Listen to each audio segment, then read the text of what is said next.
Welcome to a Mayanot moment.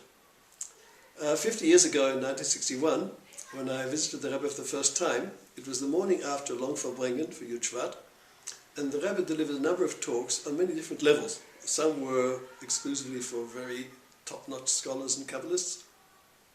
Others were popular, and anybody could understand them. When I met the Rebbe the next day at a Yechidus, at the one-on-one encounter with the Rebbe, he asked me, in Yiddish, how much did you understand of yesterday's Verbringen? So I answered honestly, I didn't understand it all. So I said, I understood in Yiddish, I said, mehr weniger, more or less. So the Rebbe smiled gently and he said, es kann sein mehr, für was sei weniger? If it can be more, why should it be less? So the Rebbe's message is clear. The amount that you understand depends on how earnestly you want to understand. We find this message also in this week's reading, which is Parshat V'Eiro, where God tells Moshe Rabbeinu, V'Eiro el Avram el Yitzchak el Yaakov. I revealed myself to Abraham and Isaac and Jacob. And Rashi, very surprisingly, says, V'Eiro, and I revealed myself, el Oves, to the patriarchs. Now every child knows that Abraham, Isaac and Jacob are the patriarchs. What is Rashi telling us? So they're very scholarly explanations. And one of the explanations on the non-literal level of drush, that is called drush, is given by one of the Hasidic masters in the Sifos Sholim, where he says this. He understands the word oves as deriving from the root aleph beis hey, which means to desire, to want. So here, in this verse, he sees this message.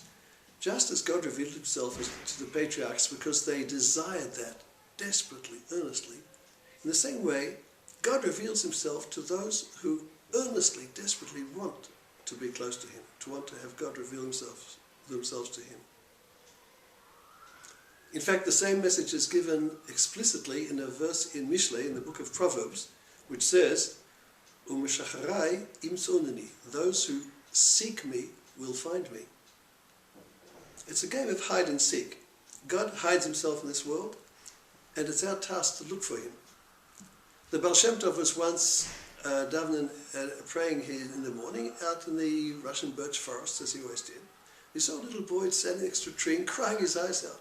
So Baal Shem Tov said, Ingale, little boy, what are you crying about? He says, I'm playing hide and seek. So the Baal Shem Tov says, but why are you crying? He says, I'm hiding myself, and my friends are meant to be looking for me. So he says, but why are you crying? So he says, I'm hiding myself, but they're not looking for me. So Baal Shem Tov said, that's what God is crying about. He said, I'm hiding myself in this world, in the materiality of this world, but people aren't always looking for me. What does all this teach us? That whether we are students or insurance brokers or whatever we are, the question we want to ask ourselves is, here, how earnestly do I want, how earnestly do I desire that every word I speak today and every action and every interaction should justify the precious gift that God has given me, which is this day. Or in the Rebbe's words, if my desire could be more, why should it be less?